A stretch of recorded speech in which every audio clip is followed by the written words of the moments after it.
மனக்குமுறலா இருக்கு சார். அதாவது தெய்வ நம்பிக்கை, திமுக, கல்லறையும் கருவறையும் நீங்க எப்படி ஒப்பீடு பண்ணீங்க?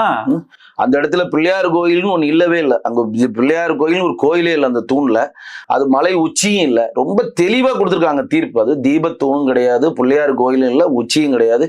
காலம் காலமாக இங்கே ஏற்றப்படுகிறது அப்படின்றது நிதர்சனமான உண்மை. அதற்கான ஆவணங்களை சப்மிட் பண்ண பிறகு இது நீதிமன்ற தீர்ப்பை நாங்கள் மதிக்க மாட்டோம், இம்ப்ளிமெண்ட் பண்ண மாட்டோம்னு சொல்றதுக்கும் மேல்முறையீடு போறதுக்கும் அவர் சட்டப்படி உரிமை இருக்கு.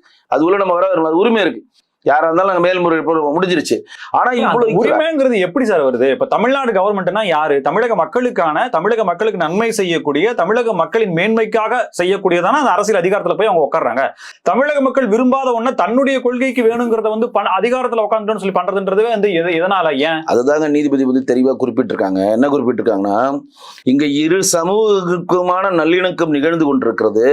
இரு சமூகங்களுக்கான நல்லிணக்கம் பாழ்பட்டு போய் எங்க சட்டம் ஒழுங்கு பிரச்சனை என்று தமிழ்நாடு அரசே சொல்லி, இவ்வளவு மட்டகரமான ஒரு அரசை நான் அரசியல் விளையாட்டாக பண்ற அரசை நாங்க பார்த்ததே இல்லை. இதோட செருப்படி வேணுமாங்க நீதிமன்றம்? நறுக்குன்னு கூட்டு கொட்டுறாங்க.